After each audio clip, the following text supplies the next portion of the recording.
শেষ হয়ে এলো আরো একটি বছর। ২০২৫ সাল জুড়ে আলোচনায় ছিলেন দেশের শোবিজ অঙ্গনের অনেক তারকা। কেউ সিনেমা আর নাটকে ব্যস্ত ছিলেন, কেউ আবার কাজ না থাকলেও সামাজিক যোগাযোগ মাধ্যমে আলোচনার জন্ম দিয়েছেন। আবার কেউ বিয়ে, নতুন সংসার, এমনকি সন্তান জন্ম দিয়েও বছর জুড়ে টাইমলাইটে ছিলেন। গত এক দশক ধরে দেশের তুলনায় ভারতে বেশি সিনেমা মুক্তি পেয়েছে জয়া আহসানের। কলকাতার দর্শকের কাছে তিনি অনেক আগেই প্রতিষ্ঠিত নাম। তবে ২০২৫ সাল ছিল ব্যতিক্রম। এই বছর দেশে রেকর্ড সংখ্যক সিনেমা মুক্তি পায় তার। এক ঈদেই মুক্তি পায় তাণ্ডব ও উৎসব।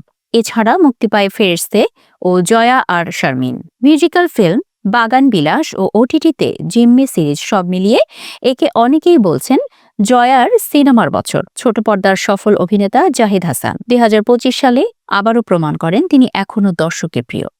উৎসব সিনেমায় জাহাঙ্গীর চরিত্রে অভিনয় করে পান ব্যাপক প্রশংসা।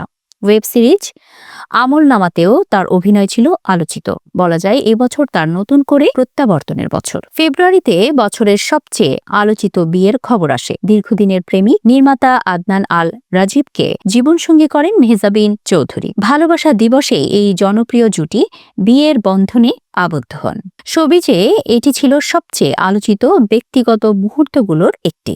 দেশে কোনো সিনেমা না থাকলেও ২০২৫ সালে নতুন অধ্যায় শুরু হয় পরিমণির। কলকাতার সিনেমা ফেলুবকশি দিয়েই ভারতীয় ইন্ডাস্ট্রিতে অভিষেক ঘটে তার। ভিন্ন ইন্ডাস্ট্রি, নতুন দর্শক এবং নতুন চ্যালেঞ্জ, সব মিলিয়ে এই অভিষেক ছিল পরিমণির ক্যারিয়ারের গুরুত্বপূর্ণ মোড়। বছরের সবচেয়ে চমকপ্রদ ও আনন্দ ঘন খবর, নগর বাউল জেমসের বিয়ে। এক দশক পর বাংলাদেশি বংশোদ্ভূত মার্কিন নাগরিক নামিয়া আমিনকে বিয়ে করেন তিনি। বিয়ের পর নামের সঙ্গে যুক্ত হয় আনাম। চলতি বছরের জুনে এই দম্পতির কোল জুড়ে আসে পুত্র সন্তান জিবরান আনাম। বছরের শুরুতে দ্বিতীয় বিয়ের ঘোষণা দেন গায়ক ও অভিনেতা তাহসান, তার স্ত্রী রোজা আহমেদ। তবে বছর শেষে এসে সবচেয়ে আলোড়ন তোলেন গান ছাড়ার ঘোষণা দিয়ে। এই সিদ্ধান্তে বিস্মিত হন ভক্তরা। নিজের মানসিক অবস্থা, ক্যারিয়ার ও ভবিষ্যৎ ভাবনা থেকেই এই সিদ্ধান্ত নিয়েছেন বলে জানান তাহসান।